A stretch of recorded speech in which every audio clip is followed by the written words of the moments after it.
नमस्कार, मैं doctor Bhagwanaram Bishnoi, principal government law college LLB third year के लिए आज मैं सेक्शन 9 CPC पर चर्चा करूंगा। दीवानी प्रकृति के बाद से आप क्या समझते हैं? सूट ऑफ सिविल नेचर, इस पे हम चर्चा करेंगे। बड़े ध्यान से देखने की बात है। सेक्शन 9 क्या कह रहा है? एक ही लाइन है, जब तक कि इस वर्जित न हो, जब तक कि वर्जित न हो, न्यायालय सभी सिविल वादों का विचारण करेगा।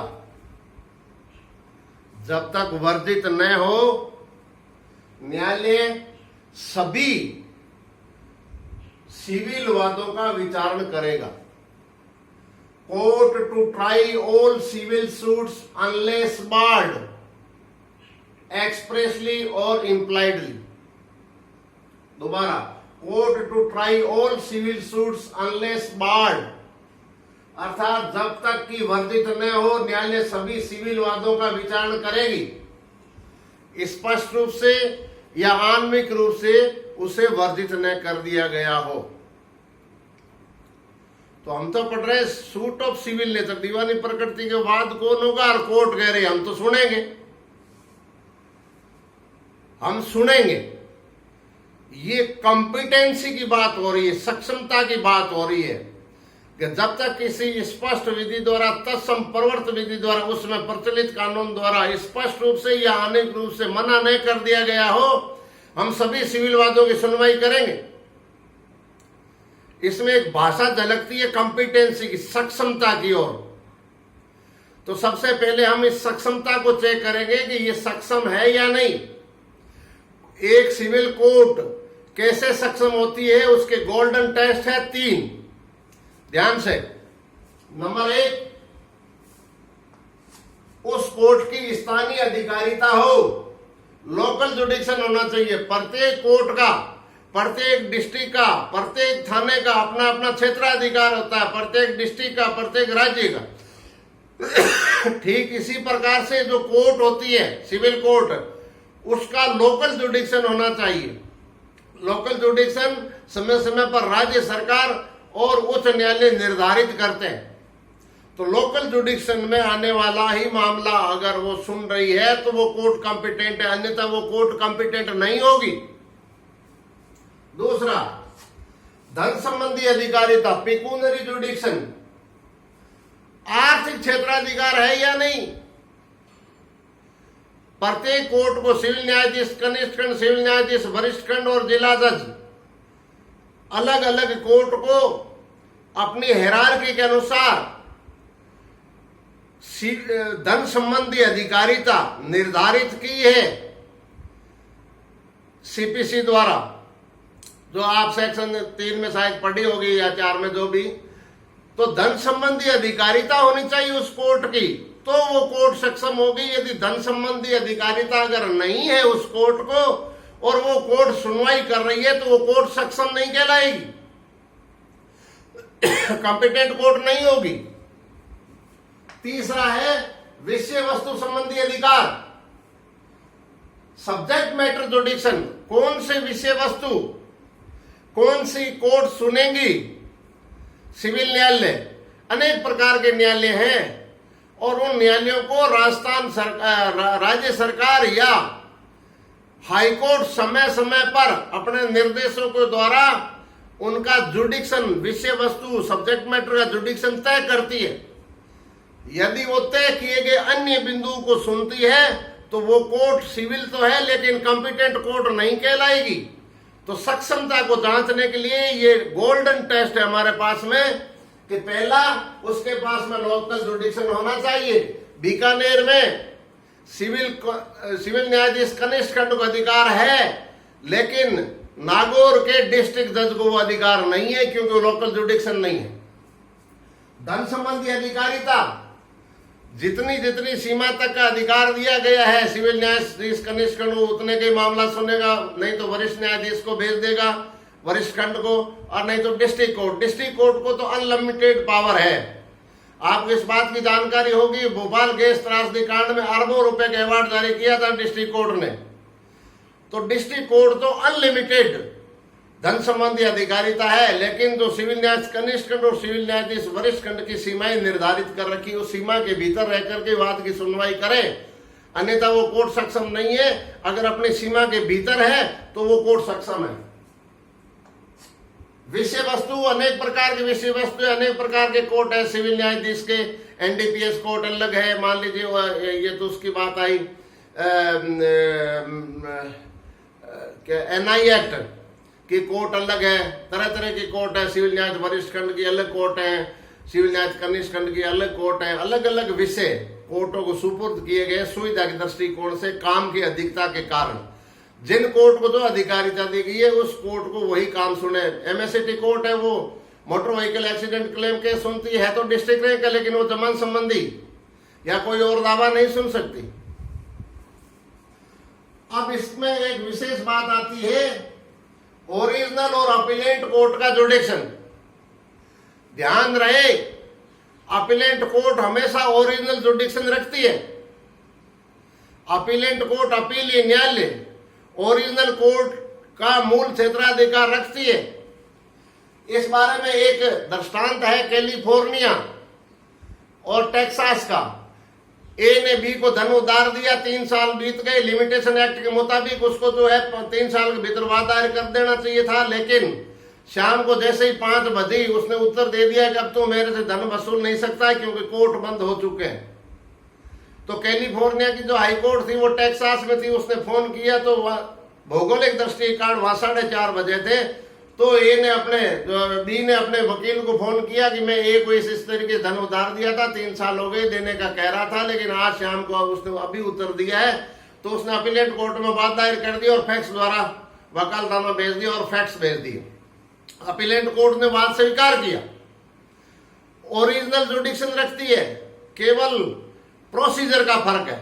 रिमांड कर दिया नीचे के न्यायालय में जहां साक्ष्य और सबूत लिए जाते हैं ट्रायल कोर्ट में, तो अपीलेट कोर्ट हमेशा ही ओरिजिनल जुडिक्शन रखने, ये बात ध्यान रखने की है।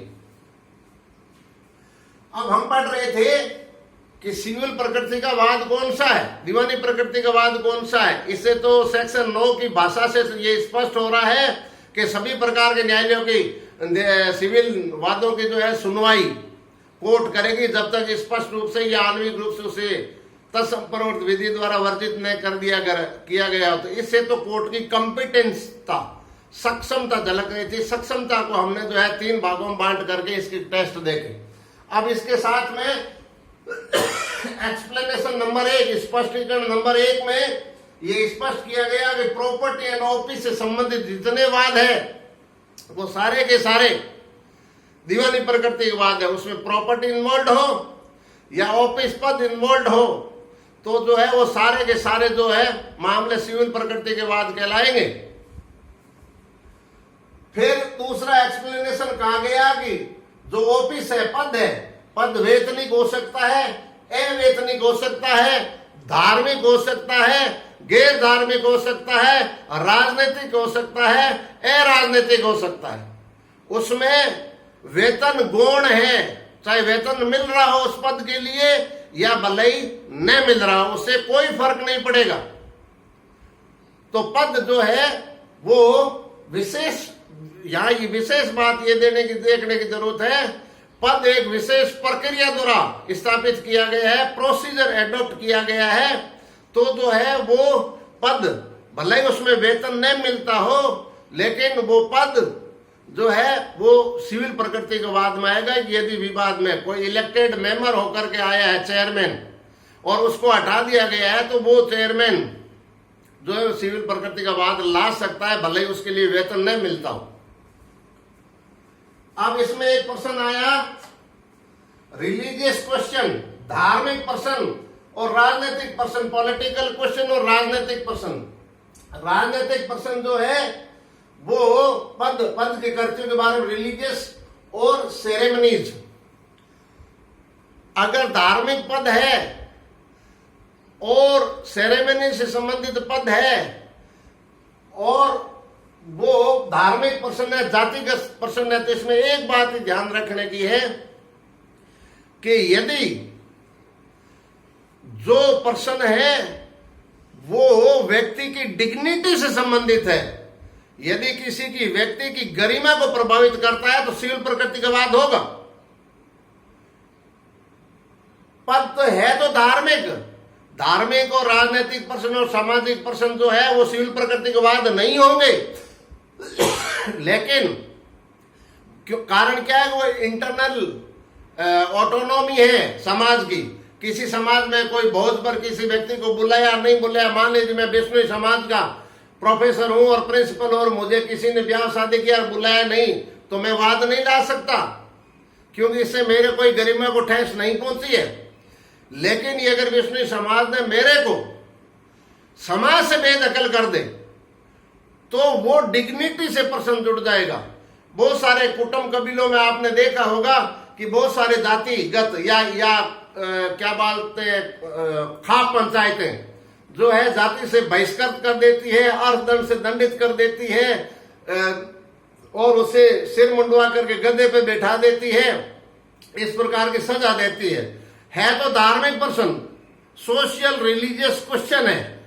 अगर वो प्योर इंटरनल ऑटोनॉमी आंतरिक स्वायत्तता से संबंधित है तब तो वो दीवानी प्रकृति का वाद नहीं होगा। एक ही बात ध्यान रखनी है, व्यक्ति की गरिमा यदि प्रभावित होती है धार्मिक कृत्य से, निर्णय से, सामाजिक पर्सन से, सोशल क्वेश्चन, तो वो जो है दीवानी प्रकृति का वाद हो जाएगा, अन्यथा दीवानी प्रकृति का वाद नहीं होगा। ठीक इसी प्रकार से पॉलिटिकल क्वेश्चन, राजनीतिक पर्सन है, राजनीतिक पर्सन इम्यूनिटी से संबंधित, जैसे मुख्यमंत्री किसी को मंत्री बनाए किसी को मंत्री हटा दे तो वो वाद नहीं ला सकता, या पार्टी किसी को अध्यक्ष बना दे और अध्यक्ष हटा दे, वाद नहीं ला सकता। लेकिन अध्यक्ष में बनाते समय प्रोसीजर एडॉप्ट कर लिया हो, चुनाव प्रक्रिया अपना ली गई हो, धार्मिक संस्थाएं, बहुत सारी धार्मिक संस्थाएं होती है जिसमें अध्यक्ष चेयरमैन का चुनाव होता है, अगर प्रक्रिया को अपनाया गया है और प्रक्रिया फेयर नहीं है, अनफेयर है, तो वो राजनीतिक होते हुए भी, जातिगत होते हुए भी वो पर्सन क्या हो जाएंगे, दीवानी प्रकृति का वाद होगा, क्योंकि उसमें प्रोसीजरल ब्रीच हुआ तो वो दीवानी प्रकृति का वाद हो जाएगा। ये ध्यान देने की बात है। अन्यथा प्योर इंटरनल ऑटोनॉमी होती है पॉलिटिकल क्वेश्चन में और सोशल क्वेश्चन में, सामाजिक धार्मिक पर्सन में, अपने रीति रिवाज से जैसा खाना करे, जैसा नाच नाचे, जैसा कुछ भी करे, किस तरीके से आयोजन करना, वो इंटरनल ऑटोनॉमी है समाज की। लेकिन व्यक्ति की गरिमा, डिग्निटी प्रभावित होते ही वो दीवानी प्रकृति का वाद हो जाएगा। इस बात का ध्यान रखने की आवश्यकता है। अब इसके बहुत सारे उदाहरण हैं, जैसे कॉन्स्टिट्यूशनल राइट से संबंधित है, या लॉ ऑफ टोर्ट से संबंधित है, या हिंदू मैरिज एक्ट से संबंधित मैटर है, या स्पेसिफिक रिलीफ एक्ट से संबंधित मामले हैं। ये सारे के सारे जहां क्षतिपूर्ति की मांग की जाती है या परफॉर्मेंस ऑफ कॉन्ट्रैक्ट है, वो जितने भी लॉ ऑफ टोर्ट में आ रहे हैं, जितने भी संवैधानिक या लीगल राइट से संबंधित पर्सन है, वो सारे के सारे दीवानी प्रकृति का वाद होगा, जो लंबी चौड़ी लिस्ट हो जाएगी। कुछ एक उदाहरण मैं आपको यहां स्पष्ट कर रहा हूं। पूजा करने का अधिकार, राइट टू वर्शिप, धार्मिक जुलूस, रिलीजियस जो है जुलूस निकलता है, मस्तक को दफनाने का अधिकार, राइट ऑफ बुजन, हैसियत संबंधी अधिकार, राइट ऑफ पर्सन, किसी को चेयरमैन बनाया, चेयरमैन को हटा दिया, विशिष्ट अनुतोष, स्पेसिफिक रिलीफ एक्ट, क्षतिपूर्ति, right to damages, breach of contract और डिसोल्यूशन ऑफ मैरिज और सूट फॉर ऑफिस, प्रबंध संबंधी, एडमिनिस्ट्रेशन, भाटक, रेंट, डिक्लेरेटिव सूट, जन्म तिथि संशोधन करवाना, बहुत सारे लंबी चौड़ी लिस्ट है। इसको सीमा में नहीं बांधा जा सकता, क्योंकि सिविल राइट्स जो होते हैं वो प्रकृति के साथ में एक नागरिक होने के नाते नेचुरल जस्टिस के सिद्धांत है, जिसको व्यवहारिक रूप में सीपीसी ने दिया है कि नागरिक होने के नाते इसके ये राइट्स है, तो दीवानी प्रकृति के वाद माने जाएंगे। जहां स्पेसिफिक विशेष रूप से एक्ट बना दिए गए हैं, जैसे फैक्ट्री एक्ट के मामले हैं, जहां ट्रिब्यूनल है, जहां एजेंसियां हैं, जहां इनकम टैक्स से संबंधित मामले हैं, वो सिविल कोर्ट के वाद में नहीं आएंगे, क्योंकि उनके लिए विशेष प्रकार की व्यवस्था कर दी है मोटर व्हीकल एक्ट वो उस कोर्ट ही अलग है, उसका एक्ट ही अलग बना दिया गया है। जिनमें विशेष प्रोविजन विशेष एक्ट के द्वारा कर दिया गया है वो उन्हीं में जाएंगे, न कि सिविल कोर्ट में आएंगे। तो ये है आपका दीवानी प्रकृतिवाद से आप क्या समझते हैं और इसके उदाहरण। और सामाजिक और राजनीतिक प्रश्न इंटरनल ऑटोनॉमी होने के कारण वो नहीं है, लेकिन उसमें गरिमा शब्द आया है, डिग्निटी प्रभावित होते ही वो दीवानी प्रकृति का वाद हो जाएगा। गौण रूप से भले पर्सन कोई और हो, मूल रूप से पर्सन कोई और हो, लेकिन गौण रूप से पर्सन क्या है, डिग्निटी से जुड़ गया है, तो दीवानी प्रकृति का वाद होगा। दोस्तों आपको अच्छा लगा होगा, निश्चित रूप से आप सब्सक्राइब कीजिए और वो क्या बोलते हैं उसको वो कीजिए, और लॉकडाउन के दौरान नियमों का पालन कीजिए, घर पे रहिए, पढ़िए ये समय। और निश्चित रूप से सीपीसी में मल्लिका जी भी करवा रही है और मैं भी करवा रही हूँ, आपको जो भी अच्छा लगे आप पढ़ें और लाइक जरूर करें, ताकि हमारा हौसला, आपकी ताकत ही हमारी ताकत है, हम आपके बलबूते पर ही जी रहे हैं। जब हम मिलेंगे तो परीक्षा के दिनों में मिलेंगे, या जब कॉलेज खुलेगी तब आपको सूचित कर दिया जाएगा। जय हिंद, जय भारत।